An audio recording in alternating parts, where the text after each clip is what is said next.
Saya buka. Assalamualaikum warahmatullahi wabarakatuh. Salam, Om Swastiastu, Namo Buddhaya, salam kebajikan, salam sehat untuk kita semua. Selamat datang di NG Webinar di pagi hari ini. Acara ini mulai dari jam 9.30 hingga 11.30.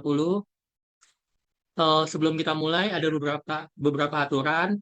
Mohon Bapak Ibu menggunakan nama sesuai dengan nama asli untuk memudahkan interaksi dengan Pak Aris, dan bila memungkinkan juga menggunakan background yang sama, background NK Indonesia. Bapak Ibu akan di-mute, dan bila ada pertanyaan, tolong catat di kolom chat dan akan diberikan kesempatan dibacakan atau langsung unmute bila diberi kesempatan oleh Pak Haris. Sekilas tentang NKA adalah badan sertifikasi di mana kita ada 4 divisi bisnis. Pertama, divisi ISO, di mana outputnya adalah sertifikat. Kedua, kita ada divisi assessment, di mana outputnya adalah berupa laporan-laporan. Dan ketiga, kita ada divisi training, di mana webinar kita di pagi hari ini adalah salah satu produknya. Dan terakhir, kita ada divisi dari improvement software, di mana kita ada software-software yang membantu Bapak Ibu menjalankan ISO secara maksimal. Reputasi dari NKA sudah ada sejak 37 tahun. Kita sudah mengeluarkan 60.000 lebih sertifikat. Kita beroperasi di 10 negara di seluruh dunia, termasuk Indonesia. Dan untuk tingkat kepuasan customer, rata-rata mereka ada 10 tahun. Karyawan kita ada 1.000 orang lebih di seluruh dunia. Diinfokan, event kita di pagi hari ini gratis alias tidak berbayar. Namun, bila Bapak Ibu ingin mendapatkan modul yang berupa e-sertifikat, e-materi, satu bonus e-book, dan rekaman webinar pagi hari ini, serta bonus dari speaker kita Pak Haris yang berupa materi Excel dan prosedur-prosedur, Bapak Ibu cukup membayar 150.000. Caranya mudah, cukup scan barcode-nya, dan Bapak Ibu akan terhubung dengan Mas Aldo. Caranya mudah, cukup scan barcode-nya. Ini bonus e-booknya, dan ada bonus dari stiker dalam bentuk Excel, PDF, dan Word.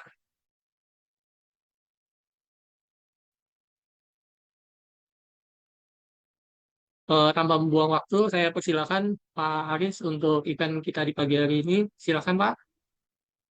Terima kasih Mas Alfon. Bismillah. Assalamualaikum warahmatullahi wabarakatuh. Bapak dan Ibu, selamat pagi. Luar biasa di hari Sabtu libur-libur. Bagi yang masih di depan laptop, saya acungkan 4 jempol. Ya, biasanya di hari Sabtu sepagi sampai hari Minggu orang santai-santai, tapi di sini kita berbagi suatu hal yang mungkin berguna bagi Bapak dan Ibu di tempat bekerja. Baik, sebelum mulai tak kenal maka tak sayang, maka saya ingin mencoba memperkenalkan diri dulu bagi teman-teman atau mungkin rekan-rekan yang belum pernah jumpa saya. Saya akan coba sharingkan dulu perkenalan saya. Oke, baik, sudah terlihat ya. Oke, Sudah nama Pak. saya ada nama saya Aris Asprinato. Di sini sebagian daripada pengalaman saya bekerja, mulai bekerja di tahun 92.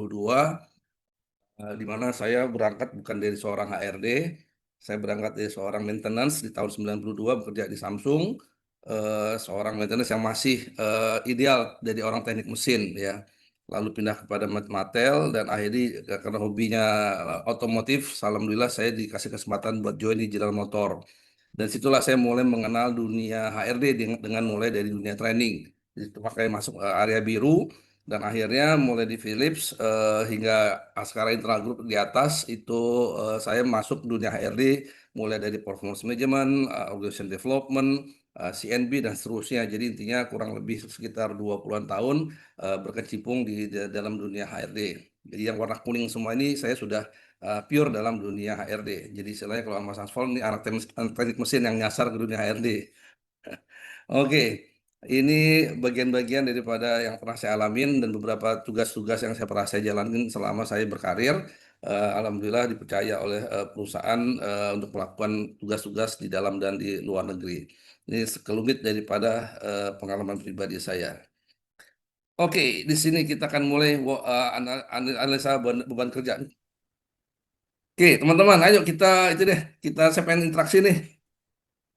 Oke, Pak Zakamza, 6 hari, khusus Sabtu setengah hari, ya normal, 6 Sabtu dia setengah hari. Saya juga pernah ngalamin, kalau Sabtu setengah hari di atas jam 1 terhitung overtime. Oke, apa yang biasa dilakukan setiap pagi di di area di depan taman di dalam kantor? Silakan ketik di menu chat. Apa yang biasa dilakukan? Ayo, silakan ketik di menu chat. Kira-kira ngapain kita setiap pagi? Mengamati. Wih, luar biasa. Ada lagi? Selain mengamati, apa yang diamati Pak Erlando? Karyawan telat nggak telat ya? Oke, lanjut. Siapa lagi? Selain mengamati. Silaturahim dengan security. Alhamdulillah. Oke, ngopi dulu. Mantap. Ada lagi? Itu yang bisa saya lakukan tuh Baharudin tiap pagi tuh. Toolbox meeting. Wah, luar biasa ini. Ya, saya tim beli sama ngobrol. Oke, ya, kita lihat ya.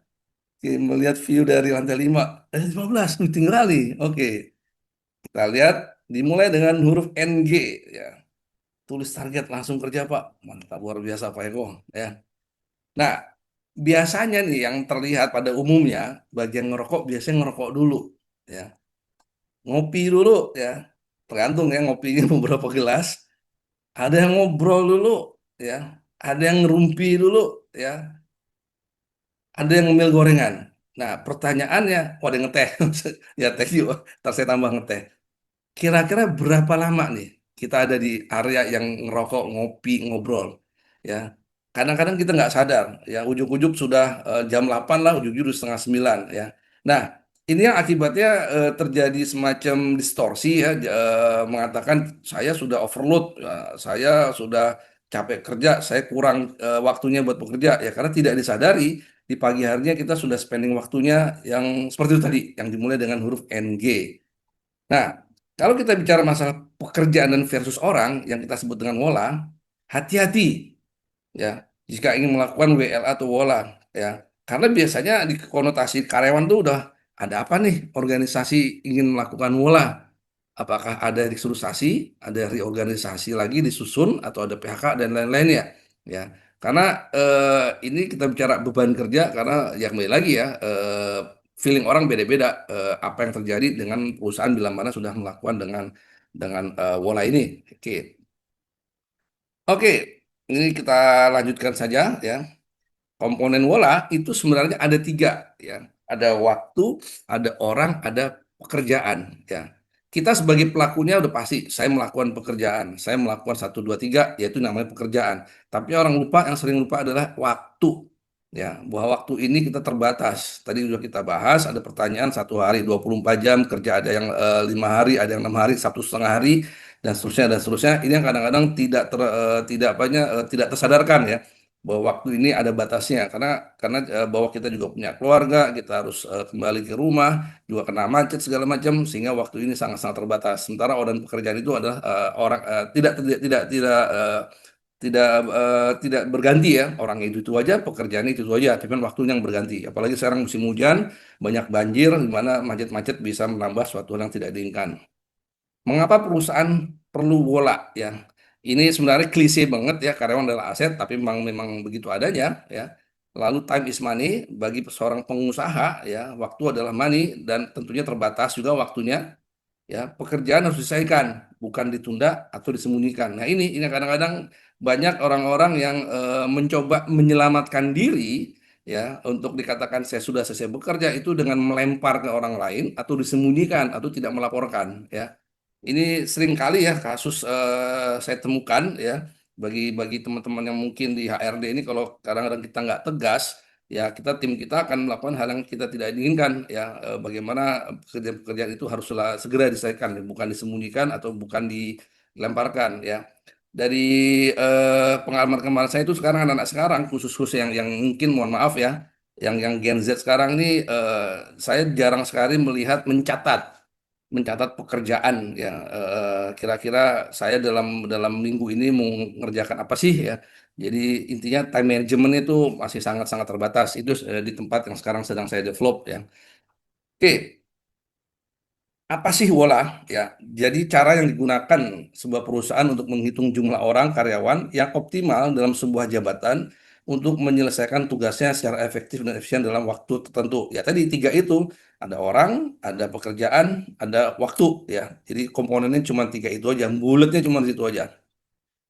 Manfaat WOLA ini mendesain struktur organisasi. Ya, jadi saat ini alhamdulillah saya diamanahkan untuk memegang sebuah corporate dari total ada sekitar 15 PT. eh, Disuruh, kok ada warna biru dari mana nih Mas Alfon?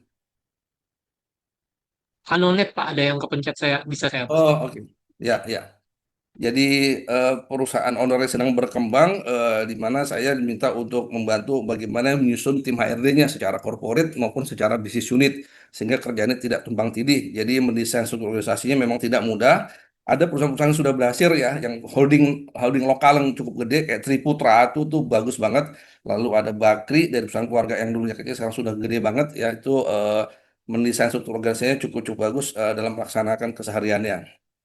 Memaksimalkan kinerja karyawan dan kinerja departemen. Ya, ini kembali lagi kenapa kita harus tahu bahwa WOLA itu sangat penting karena supaya tidak tidak tumpang tindih dan edian bahwa tidak intinya headcount cost-nya itu bisa terukur ya. Bagaimanapun juga yang namanya organisasi itu meminta headcount cost. Jadi sebuah bisnis proses atau bisnis unit itu pasti akan ditanya dalam oleh orang finance. Ini dalam sebuah tahunan dia AOP, Annual Operation Planning-nya pasti ditanya, "Ini headcount cost-nya berapa persen nih dari revenue?" Nah, itu bagian daripada WOLA ini menentukan jumlah karyawan akan kita gunakan. Right man on the right place ya. Ya lagi-lagi jangan sampai kita menaruh orang yang kurang tepat ya. Saya juga alhamdulillah minggu lalu sedang menganalisa sebuah pabrik di Subang, tim engineering-nya itu sedang saya analisa dan terjadilah temuan-temuan yang temuannya kurang enak tapi bisa dibenarkan ya. Artinya dengan berbagai macam cara kita berikan sebuah training ya, kita berikan kompetensi yang memang dibutuhkan ya. Jadi dipastikan orang-orang itu aman dulu dalam pekerjaannya. TNA, jadi pengembangan diri, ya, lalu juga rencana karir dan suksesi, ini juga sangat penting bagi perusahaan, ya. Bila mana kita sudah melakukan WOLA ini, tentunya kita akan melihat orang-orang yang kompetensinya mungkin di bawah rata-rata atau sama dengan rata-rata atau mungkin di atas rata-rata, sehingga kita bisa masukkan mereka dalam HIPO, ya, high potensial ataupun jadi succession plan. Lalu juga dasar penyusunan proses SOP, ya. Lalu ada life balance untuk karyawan ya. Jadi kenapa di sini ada hubungan dengan SOP? Berapa kali yang saya temukan adalah bisnis proses itu turunannya adalah struktur organisasi. Nah, struktur organisasi turunannya kemudian adalah job desk. Nah, antara job desk dengan SOP ini yang kadang-kadang tidak atau belum menemui 100% dari bisnis proses yang terjadi. Nah, ini kadang-kadang ada beberapa slot-slot ya proses yang masih bolong sehingga kerjaan-kerjaan ini dititipkanlah ke si A, dititipkanlah ke si B ya, yang mungkin tidak ada di dalam job desk-nya. Ini juga akan menjadi suatu permasalahan di masa depannya ya. Oke, sebelum melakukan WA, nah teman-teman jangan lupa eh, di di dalam proses SKKNI 149 tahun 2020 di situ adalah khusus buat kalau teman-teman mau ngambil sertifikasi BNSP level HRD supervisor maupun HRD manager maupun direktur itu nanti akan bersinggungan terkait masalah proses bagaimana membuat job desk-nya, bagaimana work analysis-nya ya. Jadi semua berasal dari analisa jabatan ya. Analisa jabatan ini adalah suatu hal yang memang harus dipastikan dulu. Tadi kalau saya sudah menyinggung bisnis proses dalam sebuah perusahaan itu akan turun menjadi bisnis proses departemen. Nah, bisnis departemen ini yang nanti akan menentukan job desk di mana kita harus menganalisa jabatan yang akan dilakukan oleh masing-masing personalnya ya. Metode analisa jabatan ada tiga, observasi, ada wawancara, ada pertanyaan. Di sini saya tidak ingin melakukan diskusi yang detail karena saya yakin teman-teman paling tidak sudah mengetahui ya dengan observasi itu bagaimana, dengan wawancara bagaimana, di pertanyaan bagaimana. Kalau garis besarnya antara wawancara dan pertanyaan itu mungkin bisa menggunakan satu format yang sama, tapi pelaksanaannya ya beda. Kalau wawancara ketemu orangnya, kalau pertanyaan kita tidak ketemu orangnya. Kalau observasi kita menganalisa dari jauh si orang ini ngerjain apa saja ya. Sekarang sudah enak, sudah ada CCTV. Ya zaman dulu saya melakukan observasi pekerjaan itu ngumpet-ngumpet ya di balik tembok atau di balik mesin supaya nggak ketahuan nih Pak Ades ngapain di lapangan ya kalau ketahuan lagi melakukan ansi jabatan ntar orangnya kerjanya kerja merasa dibagus-bagusin kerjanya ya jadi tidak real. Oke, siapa yang melakukan analisis jabatan? Siapa yang melakukan WOLA? Siapa yang membuat job desk? Nah ini ya, nih teman-teman, ini garis besar seperti ini ya. HRD yang membuat atau menentukan metodenya. Tadi saya sudah sharingkan sesuai dengan SKKN I-149 bahwa metode anjap itu ada tiga ya. Lalu bola. Nah, nanti kita akan tahu bola pakai yang metode apa. Ya, lalu membuat job desk. Ya, itu bagaimana membuat job desk-nya. Jadi HR yang membuat menentukan metodenya. Lalu HR mendistribusikan ke masing-masing departemen, ya intinya kepada pimpinan departemennya. Lalu masing-masing departemen melakukan anjab, bola, dan job desk. Jadi pertanyaannya adalah yang membuatnya bukan HRD, tapi atasannya dulu. Tapi sebelum atasannya melakukan itu, dia diajarin dulu sama HRD. Begini ya, Pak Gudang, Pak Manajer Gudang, tolong ya lakukan ajab, tolong lakukan wola, ya tolong buat job desk-nya. Lalu bagian marketing, Ibu Marketing Manager, ini ya tolong ya dibuat. Nah, setelah dibuat baru diverifikasi bersama HR. Jadi tiga pertanyaan itu bukan dilakukan HR. Kembali ke tahun 2008, saya masuk perusahaan asing, pabrik di Cilegon. Tiba-tiba media produksi bilang, Paris tolong buatkan job desk buat operator saya. Kaget saya. Lah, ini perusahaan udah 12 tahun berdiri di Cilegon, kok masih punya konsepnya HRD yang buat job desk-nya. Ya udah, karena saya orang baru, saya buat aja job desk-nya. Alah saya. Ya. Walhasil setelah jadi marah-marah tuh si produksi orang manajernya. Paris, ini apa nih begini job desk? Kok isinya ngaco? Ya kan Bapak bilang terserah saya. Ini saya buat Pak, saya bilang. Yang punya anak buah produksi siapa Pak? Orang di kantor apa office-nya itu ke pabrik itu harus jalan sekitar 200 meter.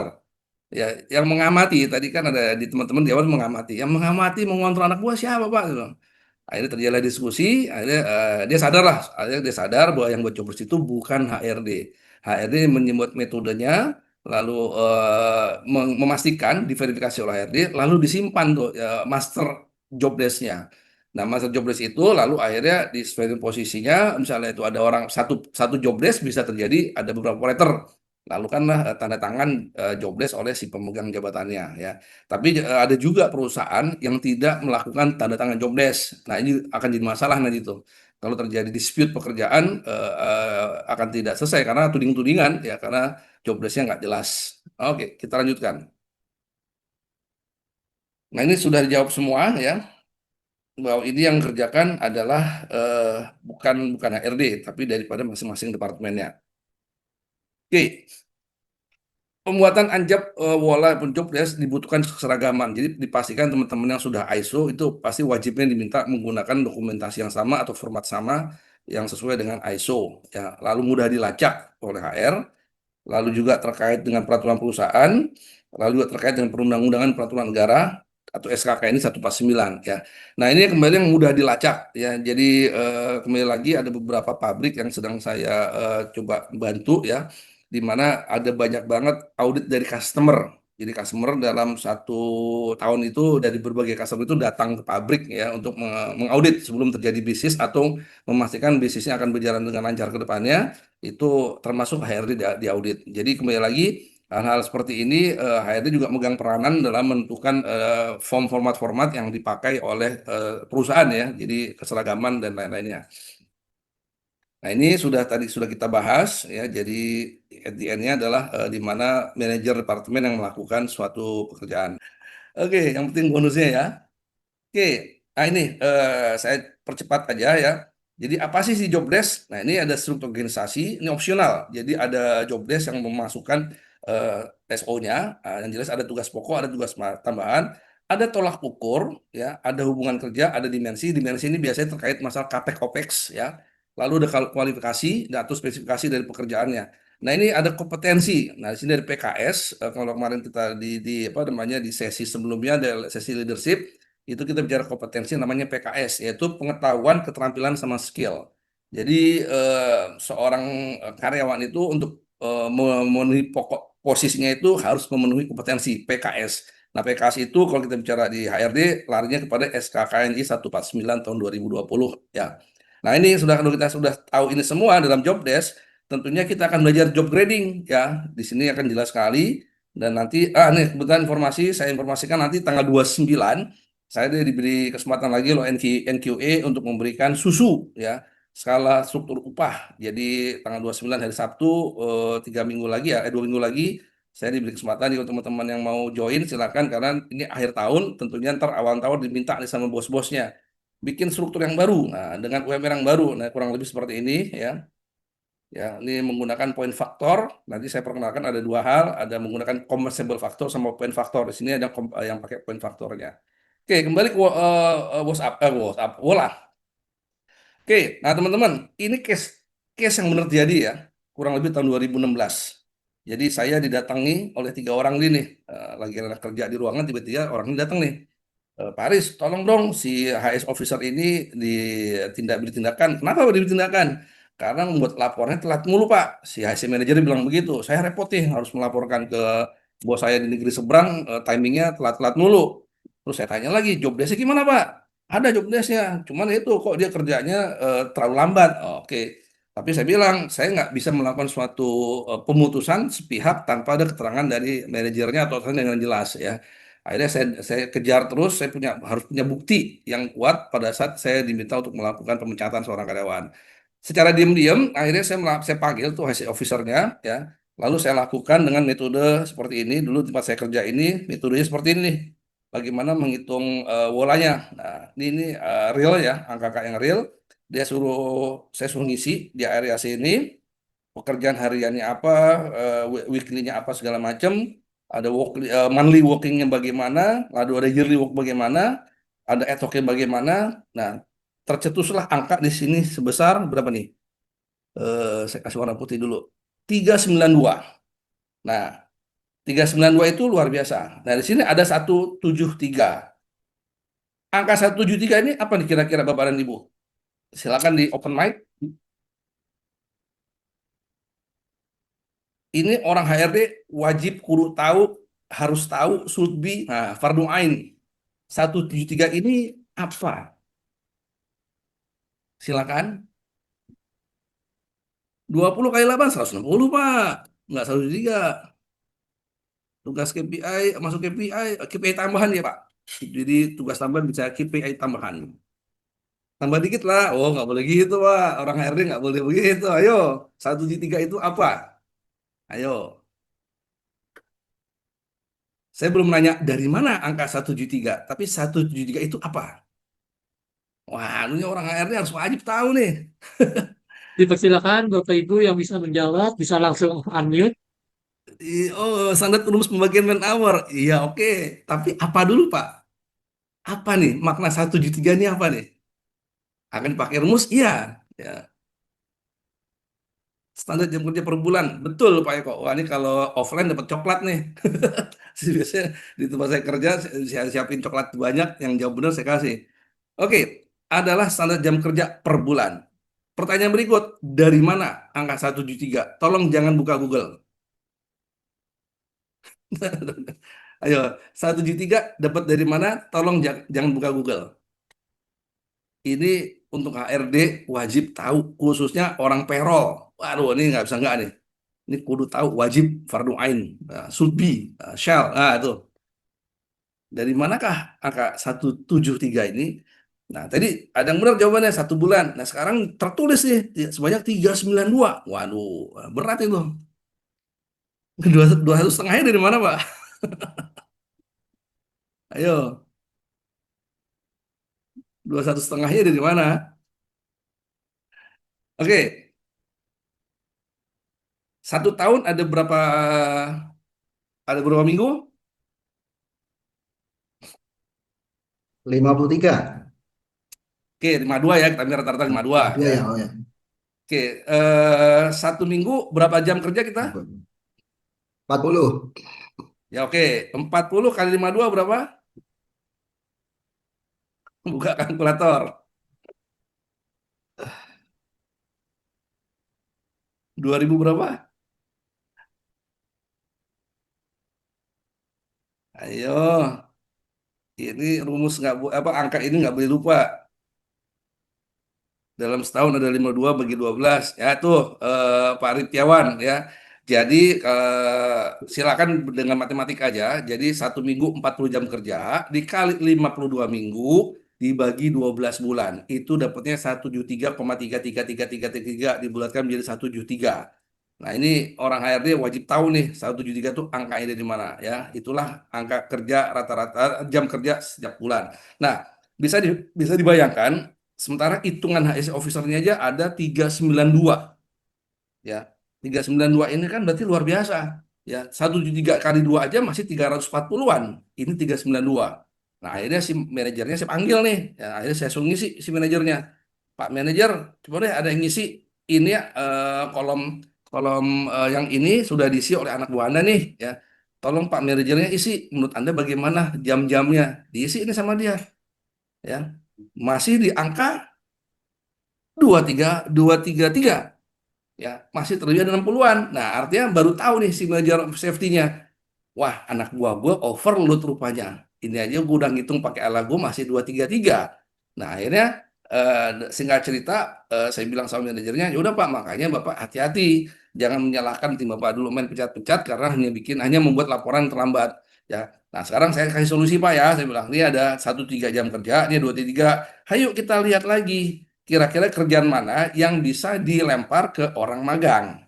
Ya, artinya orang magang ini orang yang mahasiswa kan masih belum lulus, dia butuh jam kerja buat magang. Nah, kita cari kerjasama sama sebuah entah itu D3 atau S1 ya, dipanggil beberapa orang, akhirnya buat melakukan pencatatan atau checklist-checklist yang diperlukan oleh si HSE officer. Udah case close. Jadi kembali lagi, Wola ini sangat-sangat bagus sekali ya untuk teman-teman pada saat nanti apa namanya bekerja, hati-hati dalam melakukan atau menjustifikasi bahwa orang ini kerjanya lama, leret segala macam, hati-hati. Karena belum tentu dia leret karena mungkin tidak tahu bahwa orang itu sedang overloadnya luar biasa. Nah, oke. Nah, di sini tadi saya sudah itu ya sudah sedikit singgung bagaimana korelasinya WOLA dengan struktur organisasi. Jadi kalau kita sudah punya struktur, kita harus pastikan dulu nih ya berapa karyawan yang akan dibutuhkan ya. Oke, lanjut. Nah, ini bagian daripada summary-nya yang sudah kita bahas tadi. Oke. Nah, kita latihan ya. Maaf. Ini file apa? Oke. Teman-teman, yang namanya bola itu ada dua hal ya. Eh, ada yang sebelum apa namanya sebelum bekerja mulai sebelum ada orangnya. Jadi ada struktur tapi belum ada orangnya ya. Atau ada permintaan karyawan minta sekian, kita buktikan butuhnya berapa, bener nggak? Nah, ini format ini ya akan membantu bila mana kita ingin mengetahui berapa orang kita butuhkan. Ya, ini ada yang warna kuning, silakan diisi sesuai dengan kebutuhan ya.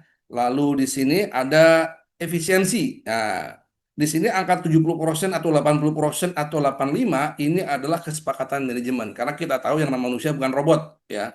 Manusia itu butuh waktu istirahat sedikit, butuh mungkin jalan ke toilet segala macam. Jadi ini adalah kesepakatan manajemen ya. Tidak mungkin 100 saja. Saya pernah diskusi sama teman-teman yang kerja di perusahaan Jepang, dia sepakatnya 75. Cukup besar ya, 75 itu dan diperbolehkan manajemen itu cukup besar.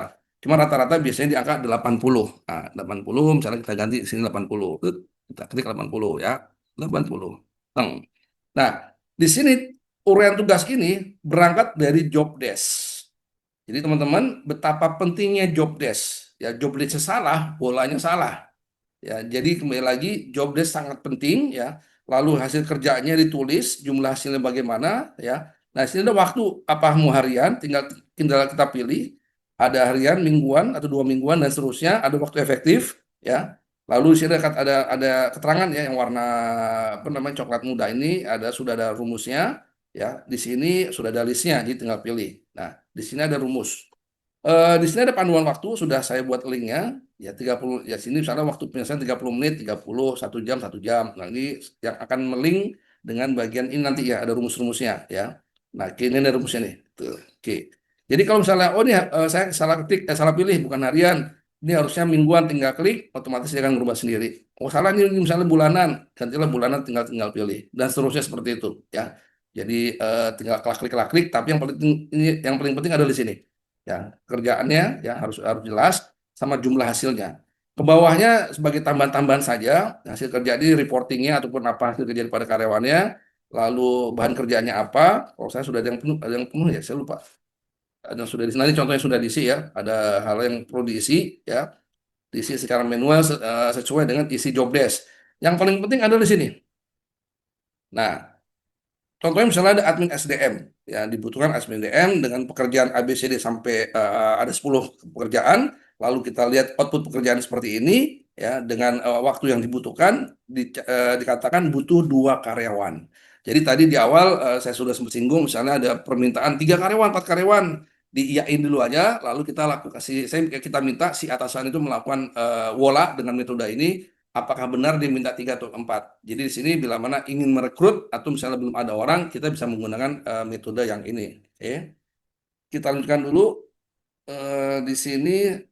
Nah, metode kedua ya, itu adalah menggunakan metode FTE, full time equivalent. Nah, ini metode FTE. Kok hilang? Pindah. Kok hilang? Bentar ya. Ini dia. Oke, metode FTE. Nah, ini teman-teman, full time equivalent. Di sini akan tanya dulu kerjanya mau berapa hari ya. Kalau misalnya kita kerjanya 8 jam, tulis 8 jam. Kalau kerjanya 7 jam, berarti saya kerja 7 jam. Berarti kalau sini 7 jam, artinya Sabtu masuk setengah hari ya. Ditaruh 8 jam ya. Jadi di sini ada pengurang dari 365 dikurangkan dengan warna merah, jadi dalam 1 tahun kita kerja cuma 235. Jadi kurang lebih turun 30% ya. Hati-hati bila mana hari Sabtu kerja, ini maka di hari ini diganti 7 ya. Lalu yang Saturday dia nolkan karena dihitung masuk kalau 7 hari kalau yang hari Sabtu masuk kerja.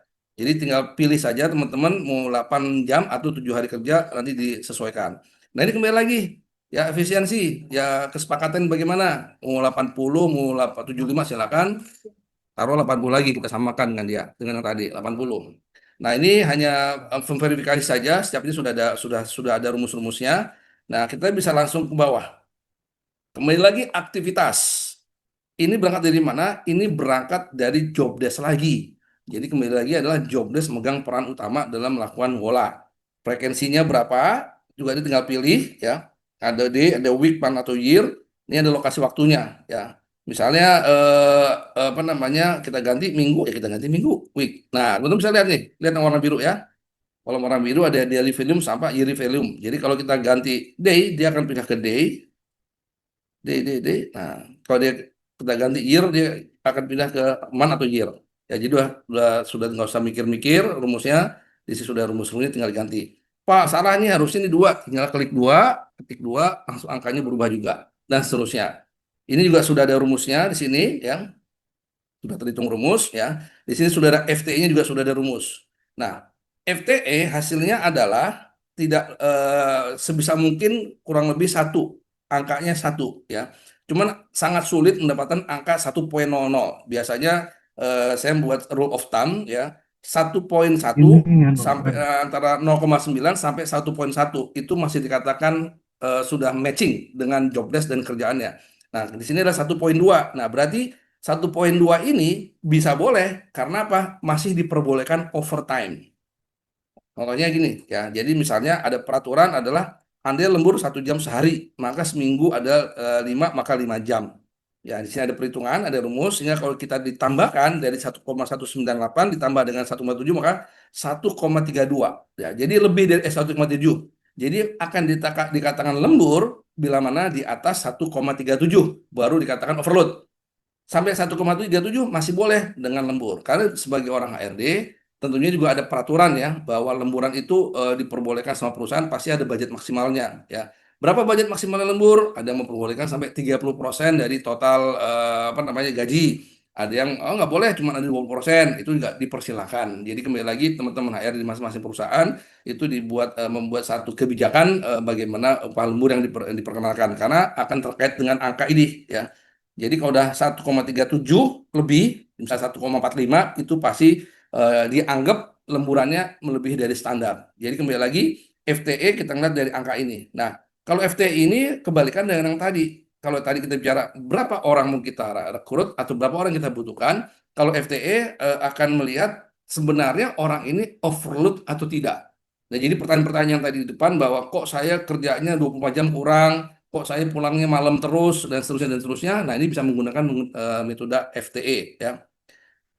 Ini saya berikan contoh real case, ya. Nah, ini real case, teman-teman. Ini real case banget, baru dilakukan oleh tim saya minggu lalu, ya. Ada seorang diminta melakukan pekerjaan satu dua tiga bla bla bla bla bla. Jadi udahlah, nggak usah pusing-pusing. Anda ke pabrik sana, temuin orangnya, namanya si X, lakukan diskusi dengan atasannya dan HRD, ditulislah semuanya. Nih, tuh segini banyak. Ditulis nih semuanya, D segala macam. Pokoknya ini udah hasil analisa bersama dengan orangnya, dengan HRD dan atasannya. Silakan dilihat hasilnya. Nah, ini 2,3. Jadi saya langsung bilang sama GM-nya, Bapak tega nih sama orang ini, udah berapa tahun Pak dia kerja dengan pekerjaan seperti ini. Ya, akhirnya tidak lama kemudian langsung keluarkan yang namanya surat permintaan karyawan. Karena apa? Ini orang udah nggak bisa pulang, Pak. Ya, eh, kenapa lompat-lompat terus ya?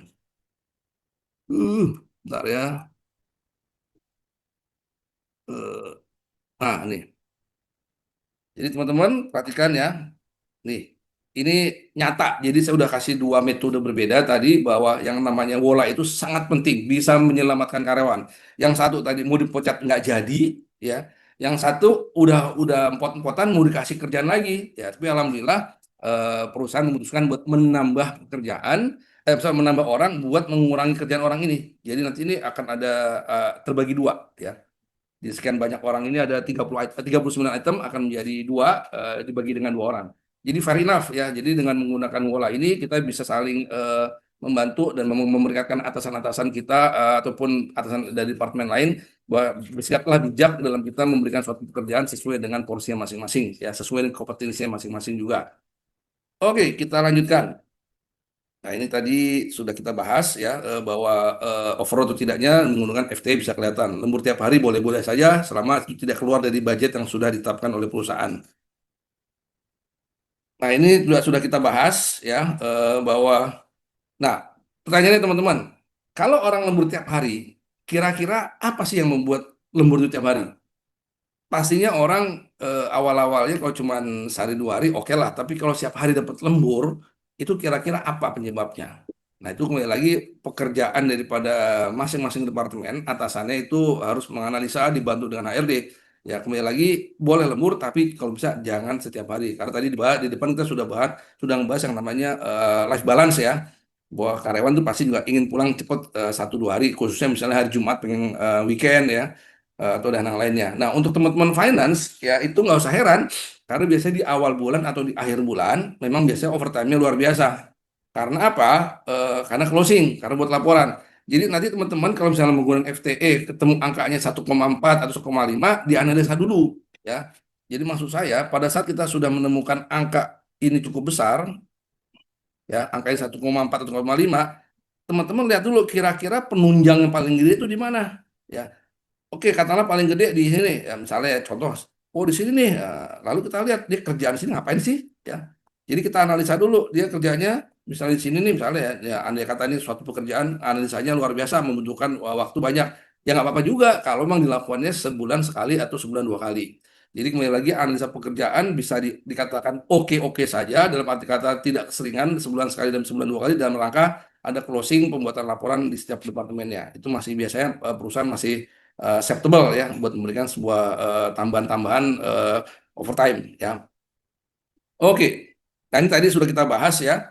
Ada tugas pokok sama tugas tambahan. Tadi juga di chat juga dibilang bahwa tambahan itu jangan lupa pasti ada KPI juga. Jadi yang pernah saya lakukan adalah saya punya KPI tugas pokok, saya punya KPI tugas tambahan. At the end adalah bagaimana kalau tugas pokok kita bicara masalah bonus tahunan, ya. Kalau tugas tambahan kita bicara kalau saat itu saya bicara bonus proyek. Ya, ditetapkan misalnya 4 bulan harus selesai, bagaimana caranya saya maksimal 4 bulan atau lebih cepat dari 4 bulan, supaya apa? Supaya bonus proyeknya itu bisa dapat. Jadi kembali lagi jangan lupa yang namanya tugas pokok, tugas tambahan itu harus ada KPI, nggak boleh nggak ada KPI. Dan kembali lagi KPI berangkat dari job desk. Jadi kalau nggak ada orang nggak punya job desk, nggak punya KPI, ya sudah, artinya bisa langsung dibinasakan dari strukturnya. Nah, ini sudah kita bahas ya. Nah, ini bagian dari bagian komponen-komponen yang ada di FTE ya. Nah, ini juga pekerjaan sudah kita bahas. Jadi sebelum melakukan perhitungan dengan FTE, itu kita harus tahu pekerjaan harian, pekerjaan mingguan, pekerjaan bulanan, pekerjaan tahunan ya. Nah, apakah overload? Kita tadi sudah menggunakan full time equivalent ya. Ya, di FTE metode di mana waktu yang digunakan untuk menyelesaikan berbagai pekerjaan dibandingkan dengan waktu kerja efektif yang tersedia. Ya, tadi contohnya misalnya setahun 365 hari, nyatanya cuma 230 ya. Nah, tujuan FTE mengetahui produktivitas, memilah pekerjaan yang akan dikerjakan karyawan tetap ya ataupun dalam sebuah proyek atau membandingkan dengan pesaing. Nah, ini mungkin yang poin ketiga agak sulit ya. Kecuali kita pernah kerja dengan pesaing lalu kita pindah ke perusahaan kompetitor, tapi hati-hati dalam hal ini biasanya sekarang sudah mulai marak ya dengan adanya NDA bahwa misalnya kita perusahaan X pindah ke perusahaan Y, tapi ini nyatanya itu apa namanya saling saling persaingan ya. Nah, itu hati-hati karena beberapa yang lalu kurang lebih setahun yang lalu saya pernah baca di detik.com kalau nggak salah ada karyawan pada karyawan dari perusahaan X pindah ke perusahaan Y yang dimana Y ini komputernya X dan ada terbukti bahwa sebuah rahasia dari X digunakan oleh orang ini yang pindah ke Y. Itu kalau nggak salah si karyawan itu kena gugat 800 juta kalau nggak salah ya 80 juta 80 juta saya lupa. Nah, itu hati-hati teman-teman ya. Lebih baik pada saat bekerja di hari pertama dilakukan NDA aja. Jadi pada saat kita ngurus karyawan dikunci dari awal bila ntar ada keluar tolong jangan kerja ke kompetitor karena saat ini sangat itulah riskan ya. Nah, tadi sudah kita bahas, ini file Excel tadi yang namanya full time equivalent ya. Lalu jika overload, ya tadi sudah juga kita bahas ya, evaluasi isi job desk-nya, tugasnya kita evaluasi satu persatu ya. Lalu pastikan pekerjaan apa yang selalu menimbulkan berdampak lembur setiap hari. Tadi sudah kita analisa satu dua item mana kira-kira mana yang bisa lembur setiap hari, mana yang mungkin lemburnya cuman di weekend atau mana mungkin yang lemburnya ada di akhir bulan atau di awal bulan saja. Ya, lalu diskusikan dengan karyawan atau atasan ya bagaimana menurunkan lembur ya. Jadi dulu waktu saya sempat jadi ditugaskan sebentar jadi plan manager ya, saya dipanggil sama owner karena saat itu angka overtime itu naik lebih dari 30% ya. Saya dipanggil lalu saya jelaskan ya. Mau Pak, saya bilang, memang pada saat saya mutus overtime saya tidak diskusi dengan Bapak karena apa? Karena saat itu permintaan marketing itu spike-nya tinggi banget ya, tinggi banget dan si customer minta dipenuhi dalam waktu tidak lebih dari 1 bulan ya. Bahwa bisa bayangkan misalnya ada spike yang naiknya mungkin bisa dua sampai 2,5 kali lipat dari angka normal, kita nggak mungkin merekrut waktu dalam waktu 1 2 minggu. Ya akhirnya saya hitung dengan tim saya saat itu dengan tim bagian PPC, bagian HR di lapangan ya. Kita hitung, oke ini kalau kita lemburkan masih aman nih. Ya lalu saya juga cross check dengan harganya total cost production cost-nya, COGS profitnya bagaimana, lalu kita hubungkan dengan angka marketing sales-nya. Ya, di situ masih ada bagus angkanya, sehingga saya jelaskan kepada si ownernya, Pak, saya ambil begini karena Pak, saya punya analisa seperti ini, jadi masih ada keuntungan. Ya, jadi kembali lagi, selama itu masih punya alasan yang masih reasonable, itu silakan. Tapi kembali lagi dengan didukung dengan data. Ya. Jika perlu, buatlah sistem agar pekerjaan manual dapat dihindari. Nah, hari gini teman-teman ya, itu sangat-sangat berarti sekali. Mungkin sudah heboh sekali, misalnya melihat perusahaan Wuling ya, yang ada di China, itu hampir nggak ada orang. Ya, sebenarnya pekerjaan dibuat secara automation itu sebenarnya sudah dimulai dari era tahun 90-an. Cuman di Indonesia itu nggak mungkin, karena dulu zaman-zamannya Pak Harto itu pasti mintanya padat karya, karena penduduk Indonesia banyak sehingga dibutuhkan orang untuk bekerja. Saya sendiri dulu waktu masih di bagian maintenance itu tahun 92 pun sudah belajar mengenai mekatronik ya. Saya anak mesin disuruh pergi ke sebuah negara, akhirnya saya belajar elektronika, saya belajar automation, jadilah saya membuat satu automation ya. Itu sudah dimulai tahun 92. Sementara di Indonesia mungkin baru-baru era-era menjelang tahun 2000 baru melakukan yang namanya automation. Dan sekarang terjadi ya banyak proses-proses di produksi ya yang sudah banyak menggunakan apa namanya robot. Waktu saya kerja di pabrik mobil Nissan pun memang ada beberapa line itu udah nggak ada orang, semua sudah pakai robot semua. Jadi nggak bisa dipungkiri saat ini pekerjaan-pekerjaan itu bisa digantikan dengan mesin.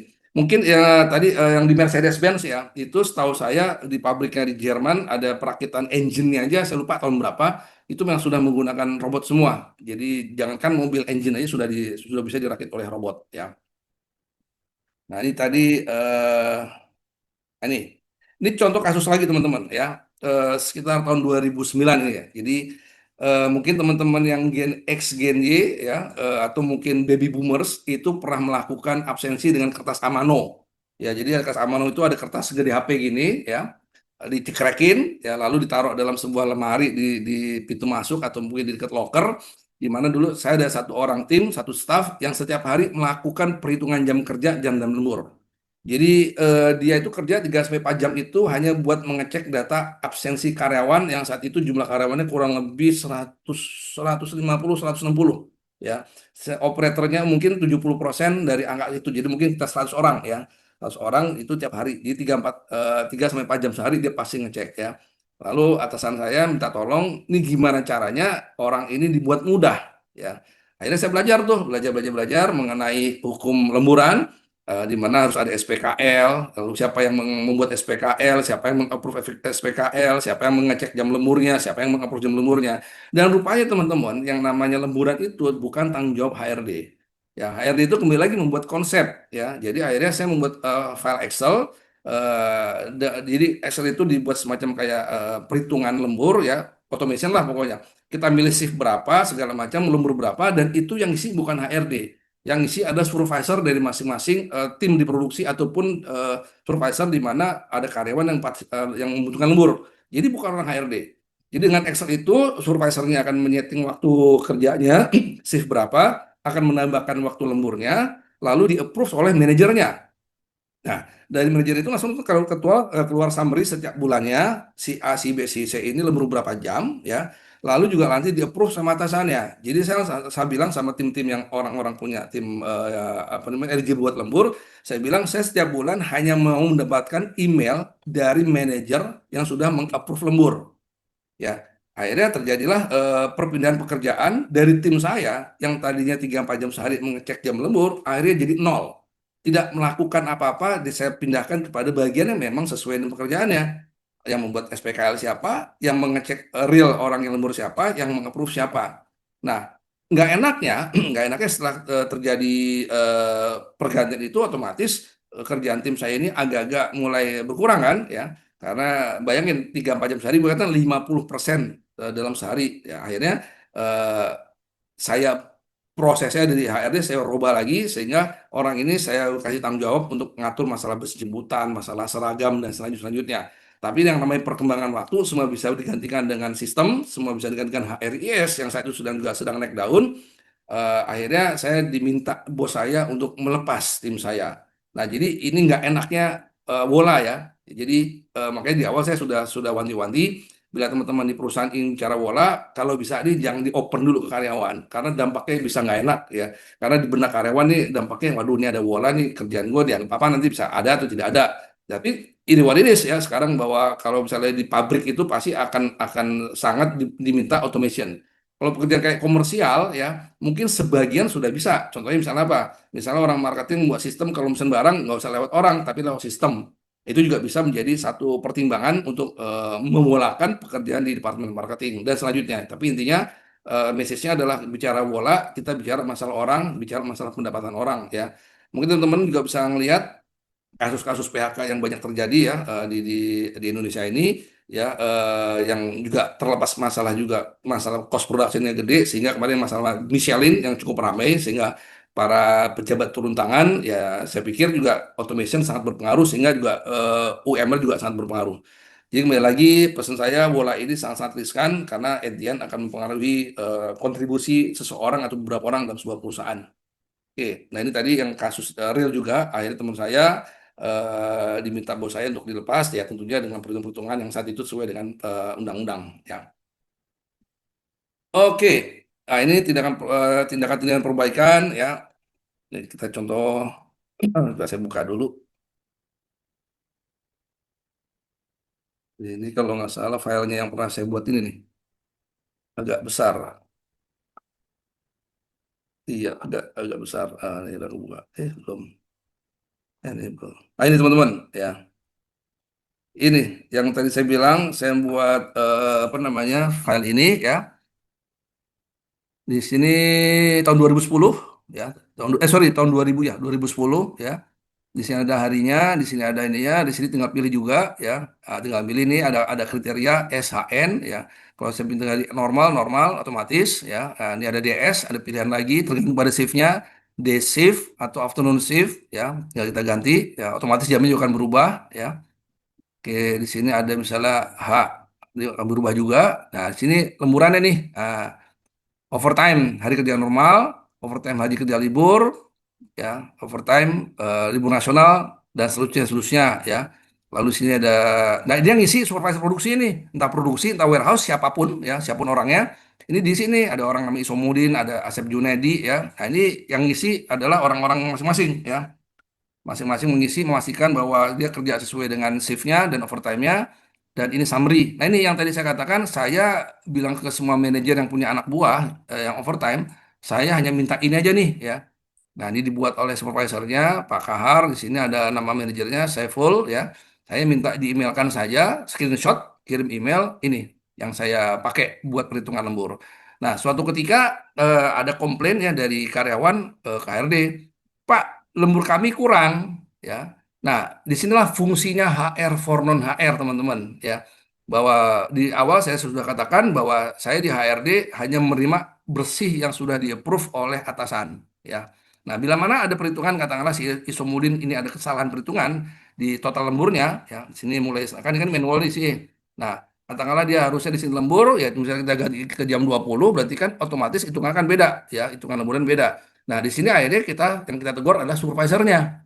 Supervisor, ini anak buah Anda komplain katanya uangnya kurang. Di mana lemburan yang kurang? Ya akhirnya kembali lagi pekerjaan ini bukan dilakukan oleh HRD tapi dilakukan oleh masing-masing departemen. Ya jadi dengan sebuah file ini yang tadinya 3-4 jam melakukan manual tapi langsung nol di HRD dan ini dipindah kepada pekerjaan yang sepatutnya SPKL dibuat oleh masing-masing departemen dan di-approve oleh masing-masing departemen juga. Oke, nah ini kembali tadi case-nya orang itu akhirnya kembali kepada posisi HR admin sebelum akhirnya diberhentikan ya. Dia nanganin melakukan perbaikan di bus jemputan, melakukan perbaikan di seragam, di kantin, termasuk pakai seragam teman-teman ya. Dulu ada aturan-aturan yang sangat-sangat buat perusahaan. Setelah kita analisa, wah ini bisa merugikan perusahaan nih. Akhirnya kita buat improvement bagaimana buat ada apa namanya buat pengurangan budget ya. Lalu kantin bagaimana, lalu kebersihan bagaimana ya. Alhamdulillah, Mas Alphonse untuk materi sudah selesai, semuanya sudah terbahas. Masih ada waktu kurang lebih ya 30 menit, 40 menit buat diskusi. Dipersilakan yang mau bertanya, Baik Pak, open mic terima boleh. kasih Hmm. untuk penjabarannya sangat. Ini ada Pak Putra sudah bergabung dengan kita Pak. Saya persilahkan ke Pak Putra ya Pak. Pak Putra, Assalamualaikum. Waalaikumsalam. Sorry baru gabung nih Bang Aris. Dengar sih dari tadi di jalan. Oke, luar biasa. Oke, selesai ya. Berarti tinggal sesi tanya jawab. Tanya jawab. Yang mungkin ada yang tulis di menu chat, monggo silakan dibantu jawab, dibantu Oke, tolong Pak dibaca. dilihat di chat kalau ada. Atau langsung unmute aja. Kita Boleh. grup kecil, silakan unmute dan langsung bertanya dengan coach kita. Ini senior saya nih. Oh, ada Pak Bahar nih. Pak Bahar nih, Pak Aris nih, senior saya nih, coach. Jadi kita sama-sama di Timet, Trisakti Mechanical Engineering Development. Ya, silakan Pak. Pak, Pak Bahar senior kita, Pak Putra. Iya, Pak Bahar senior kita. Siap. Oke, teman-teman yang ingin bertanya, langsung unmute dan langsung bertanya dengan Coach Ari. Silakan, jika ada yang ingin bertanya, jangan malu-malu kucing. Kontribusi Pak. Oh, langsung, lanjut. Iyalah, kontribusi. Pak, itu kan tadi dalam Anjab itu kan ada tugas tambahan ya. Ya, Sementara tugas tambahan tadi kan biasanya dia tidak ajak dalam setahun itu misalkan project ad hoc gitu ya. ya. Nah, apakah dalam WOLA itu tugas tambahan dimasukkan dalam perhitungan untuk apa namanya perhitungan waktu? Gitu aja Oke. Pak dulu. Ya, terima kasih Pak Warudin. Oke, pertama yang perlu diperhatikan bahwa WOLA ini akan lebih baik, akan lebih valid kalau dilakukan untuk yang non manager. Ya, karena kalau kerjaan yang non manager, kerjaan yang asmen ke atas itu udah 50% menggunakan otak. Yang kadang-kadang kerjaannya itu tidak bisa diukur dengan waktu.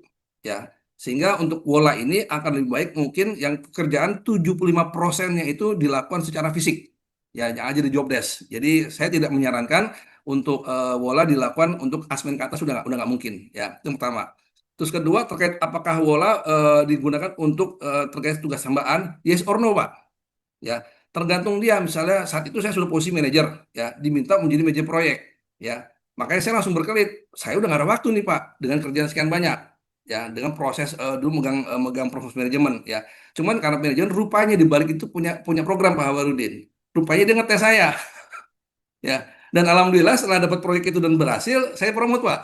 Jadi ada hidden project sebenarnya di manajemen. Nah, tapi untuk baiknya kalau memang untuk teman-teman yang memang non asmen itu akan baiknya dilihat dulu polanya Pak. Ya, lagi-lagi Pak, lagi-lagi ini buat memancing apakah orang ini mau sebagai high potential atau succession plan Pak. Itu bisa membantu Pak. Jadi kita akan melihat orang untuk yang tadi level supervisor atau mungkin staff leader ya, itu kita press, kalau istilah saya itu istilahnya crack your head ya, itu buat memancing ide-ide keluar pada saat kita butuhkan dia duduk di posisi itu Pak. Nah, itu bisa bisa terbukti ini orang cocok atau enggak sesuai dengan right man on the right place, Pak. Jadi kembali lagi akan sangat baik sekali bila mana memang yang tambahan itu juga dimasukkan ke bola dengan catatan pasti angkanya lebih dari 1 poin. Mungkin 1,6, 1,7, which is oke. Karena orang-orang high potensial akan jadi masuk ke program ke depan, itu memang kita membutuhkan waktu buat mereka buat kita analisa sebagaimana dia ketahanan dalam bekerjanya. Itu Pak kira-kira jawaban dari saya, Pak. Thank you, thank you. Oke, thank you Sama-sama. Pak, Coach Bahar. Mungkin ada yang lain teman-teman, silakan di unmute. Suara wanita belum kedengaran dari tadi ya Pak Aris? Belum. Oh belum, oke. Apakah ada wanita di ruangan ini? Coba angkat tangan, ayo. Atau langsung unmute. Saya coba cek and recheck. Ada Mbak Emi nih, Emi Rahmawati, Mbak Eni. Apakah ada yang ingin ditanya? Mangga silakan di unmute dan langsung bertanya dengan coach kita. Ya, jika ada yang ingin bertanya, apakah ada? Jakarta udah mulai hujan nih coach. Kebetulan di rumah saya udah mulai turun hujan. Ya, Pak Aris. Alhamdulillah. Ah, ini Yes, ada Pak pertanyaan. Yuni. Mohon izin Pak. Silakan, Ini, silakan. mohon izin. Kebetulan saya bekerja di IT Pak ya. Nah, untuk workload analisis IT gimana Pak ya? Misalnya kayak programmer itu kan. Hmm, Ya itu, oke. kemudian programmer, mungkin lainnya cyber security dan sebagainya itu bagaimana pendekatannya Pak? Ya, terima kasih Pak Aris. Persis Pak Yoni. Kemarin saya baru bikin KPI tim IT ya. Wes, Jadi mantap. salah satu bisnis unit yang saya handle itu dari 15 itu satu PT-nya ada bicara masalah teknologi which is Ya. IT. Ya, jadi dia nanya, "Pak, programmer saya bagaimana, Pak? Untuk melakukan apakah dia overload atau tidak overload?" Saya bilang yes or no nih ya. Biasanya kalau proyek IT itu kita tidak menggunakan karyawan tetap, Pak. Ya, biasanya kita menggunakan karyawan project PKWT. Nah, jadi dengan pengalaman orang-orang IT dengan mendevelop menggunakan bahasa yang saya nggak paham Pak ya kan biasanya ada bahasa khusus tuh Pak ya, Ya. XO apa segala ngerti. Ya, Nah, ya. itu saya kembalikan lagi ke mereka bahwa Anda ingin proyek ini dikuncinya 3 bulan apa 6 bulan tergantung dari customer kan Pak ya, Ya. seberapa detailnya. Nah, dari situ akan dihitung kita butuh berapa orang programmer Pak. Jadi kita ngeliat dulu masa waktu yang disepakatin oleh customer, ya seberapa complicated. Nah, saya waktu juga ada kerjasama dengan sebuah kontraktor IT, ya, karena saat itu tim PT-nya sedang penuh, saya akhirnya saya hybrid Pak, saya menggunakan vendor yang lain. Nah, dengan vendor yang lain saya punya kriteria nih, 1, 2, 3, 4, 5, macam. Akhirnya saya minta ini ditetapkan Pak, ini harus 6 bulan, nggak masalah. Nah, bagaimana orangnya? Saya serahkan kepada tim mereka ya Pak, si vendor tersebut ya yang menggunakan atau 2, 3 saya nggak mau terlibat tapi akhirnya mereka menggunakan 2 orang Pak dengan kriteria yang kita inginkan selama 6 bulan dia memakai 2 orang. Nah jadi kembali lagi intinya adalah untuk orang-orang yang bersifat kayak project IT seperti ini lebih kepada bagaimana complicatednya desain yang kita buat ya dan itu bisa bisa bisa cepat bisa lambat tergantung pada desainnya Pak. Sekarang pun saya sedang bekerja lagi dengan mau bekerja dengan sebuah vendor ya. Saya udah di awal udah ngunci, saya maunya 6 bulan ya dengan struktur seperti ini. Nah, baru Senin besok Pak kita meeting Pak. Dia akan menggunakan berapa orang ya? Dia sendiri yang bilang, "Pak, saya mau ketemu Pak Aris nih. Kenapa? Saya butuh tahu, saya butuh berapa orang nantinya." Oh, silakan. Saya bilang, "Ayo kita duduk bareng-bareng baru Senin besok, Pak. Kita duduk bareng-bareng." Ya, Jadi kurang lebih mungkin. seperti itu, Pak Yuni. Pak Aris ini kebetulan kan di perusahaannya bukan perusahaan IT Pak ya, jadi perusahaan enterprise gitu yang dimana ada khusus IT lah. Ini kan pendekatannya kan berbeda Pak lah. Ini Beda. bagaimana Pak? Karena kan pasti dia kan bisa terus gitu kan Pak dengan jumlah pengembangan yang mungkin tidak sama ya, tapi tetap banyak sih. Oke. Gitu, Pak. Ada lagi Pak. PT yang juga saya handle namanya PT infrastruktur Pak ya. Nah, dalam yang PT infrastruktur ini itu juga pekerjaannya lebih bersifat kayak stafnya itu melakukan pekerjaan rutin. Contoh paling gampang, kita punya gedung lumayan lumayan besar 7 lantai, ya. Kita punya komputer ratusan, kita punya peralatan IT juga banyak, dan itu harus dicek setiap bulannya, Pak. Nah, setiap pengecekan itu butuh waktu berapa detik atau berapa menit atau berapa jam. Nah, saya minta orang itu menghitung dalam 7 lantai ini ada berapa poin pengecekan. Misalnya ada 40 CCTV, ya. Orang infrastruktur ini harus memberikan informasi kepada orang GA bahwa Anda ngecek CCTV ini satu titik butuh waktu sekian menit. Karena apa? Ini loh poin ceknya, ya. Untuk ngecek kabel wireless ataupun ngecek kabel optik dan lainnya kebutuhan IT yang nanti dilakukan oleh HRGA, dia harus jelas, Pak, item-itemnya. Nah, itu semua dikorelasikan dengan tadi ini FTE, Pak. Apakah pekerjaan ini harian, apakah ini pekerjaan mingguan? Nah, itu kan tadi keluar tuh angkanya. Mau 1 kali kek, mau 2 kali kek, nanti kan udah keluar lagi tuh angkanya. Jadi ntar otomatis kalau pakai menggunakan FTE, ketahuan, Pak, dia butuhnya overload atau di overloadnya. Atau misalnya kembalikan lagi butuh berapa orang dengan metode yang tadi yang di awal kerja, dengan sekian pekerjaan, dengan sekali pengecekan per hari atau per minggu, kita butuh orang teknisnya berapa orang. Jadi didetailkan dulu pengecekan item-item sampai di ruang meeting kita itu, Pak, ada masalah mouse, ada masalah pointer segala macam, itu bagian dari pekerjaan harus dicek setiap minggunya. Itu juga bagian daripada yang harus ditulis dalam FTE itu, Pak. Jadi Pak, kerjanya kembali ke job makasih Pak. desk, Pak. Pencerahannya Pak. Ya. Kayaknya nanti perlu ikut ini training ini. Siap, makasih Pak. Ya, Kayaknya sama-sama. harus diselesaikan dengan ngopi bareng tuh. Ah, betul Pak.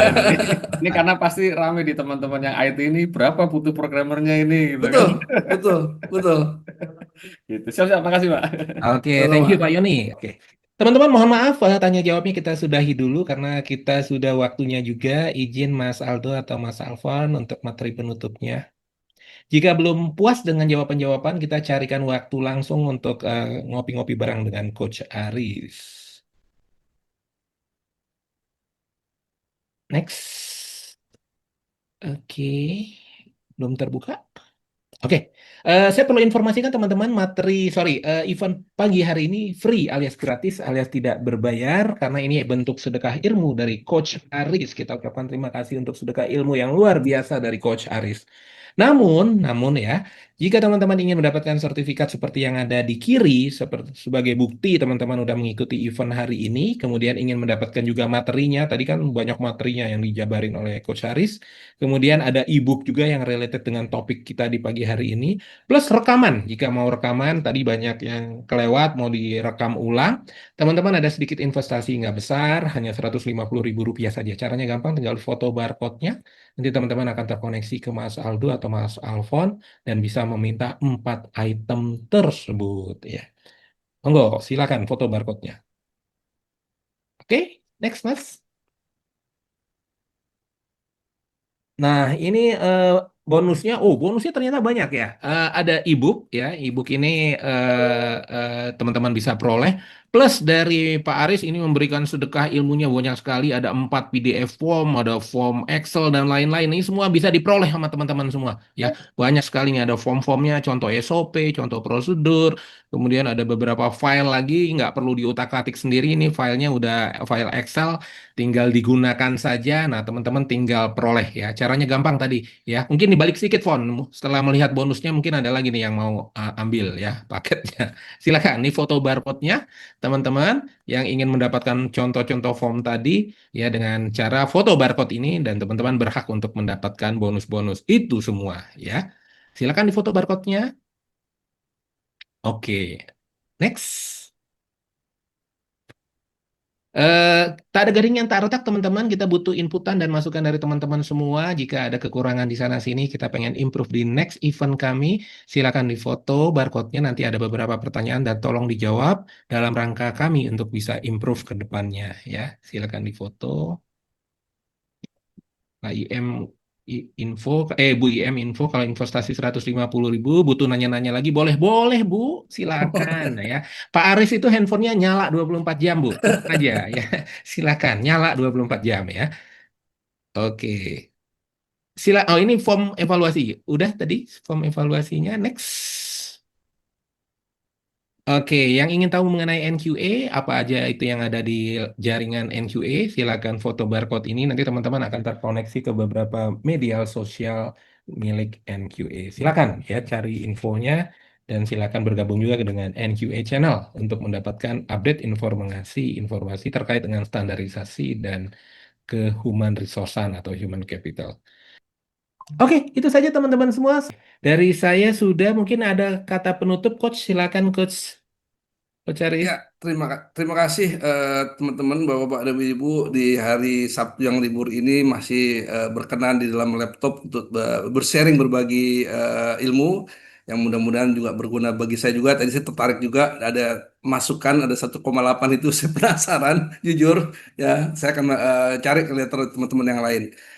Tidak lupa saya katakan saya mohon maaf bila ada satu perkataan yang kurang berkenan Bapak Ibu, itu hanya kesalahan saya pribadi, tolong dimaafkan.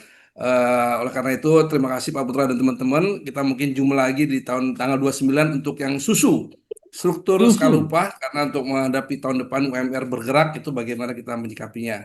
Saya pribadi mohon maaf lagi. Saya tutup. Wassalamualaikum warahmatullahi wabarakatuh. Waalaikumsalam warahmatullahi wabarakatuh. Terima kasih, semua. Terima kasih teman-teman. Thank you semua. warahmatullahi wabarakatuh. Terima kasih semua Bapak dan Ibu. Terima kasih Pak Aris.